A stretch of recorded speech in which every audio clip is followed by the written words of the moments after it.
Greetings. Hello there. Sharon here. This break out of the box is called expectations. What are they good for?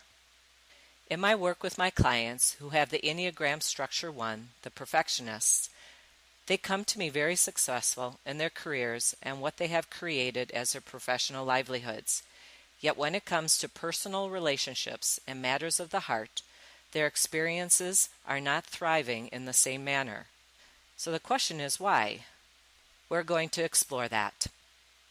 For the Enneatype 1, the perfectionist does very well when working in a professional environment where rules, regulations, processes, and systems support their right way, wrong way mindset.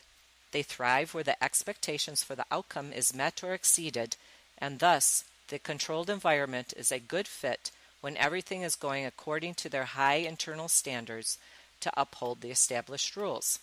Yet, this way of being does not serve well in personal relationships because of the inherent need for the one to change anything, something, or everything.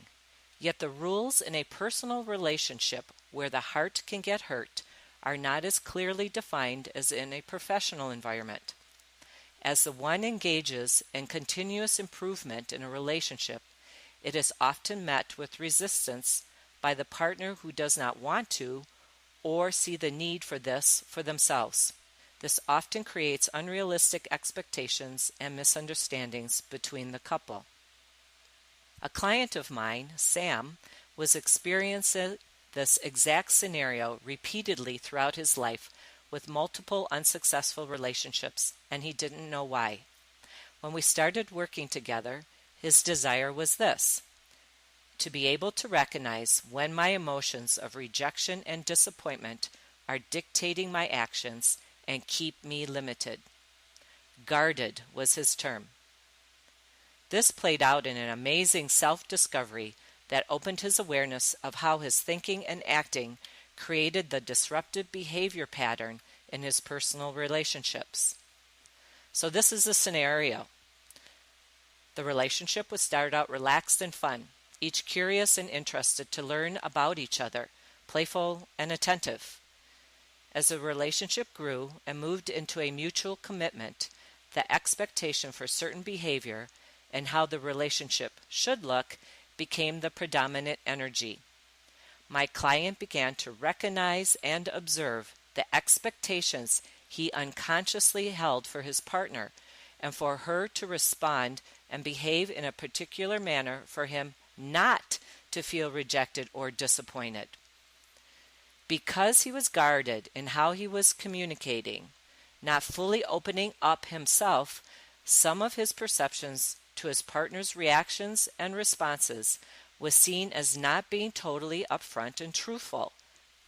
His blind spot was his fear of rejection and disappointment, and this became what he experienced because that is what he expected to happen.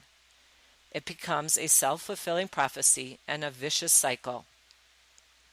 As he experienced more of these incidents, they validated his belief and perception of dishonesty or withholding, even though his partner was communicating no differently from when they first started out.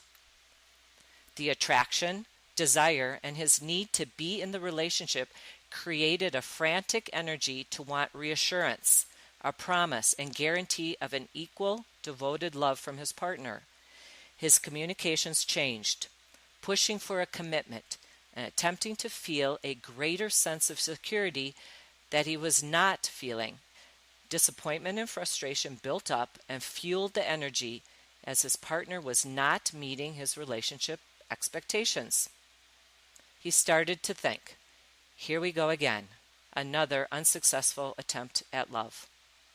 What broke this pattern for my client was his personal work around his expectations in relationships, which turns out to be one of the growth work for all ones. First came the acceptance of his type and the understanding of what is important to one's in the perfect partner, such as shared values, honesty, and integrity.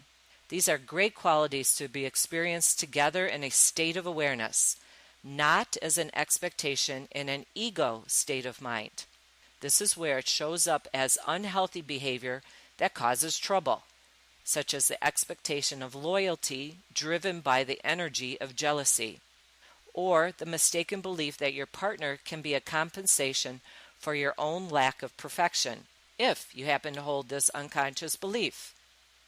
Sam wrote of his self-discovery and transformation work on expectations in personal relationships and a letter he wrote to his partner entitled A Letter from a Perfectionist.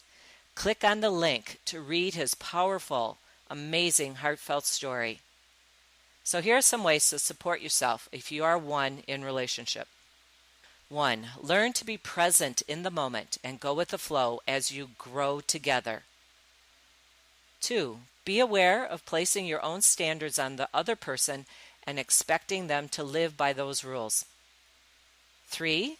Begin to develop a warmer approach when communicating your own full range of feelings, including discontent or anger, in a healthy way. So I hope you found some of this helpful. You can find a written copy of this Breakout of the Box on my website at www.where-lifeworks.com. Be well and join me again for another Breakout of the Box.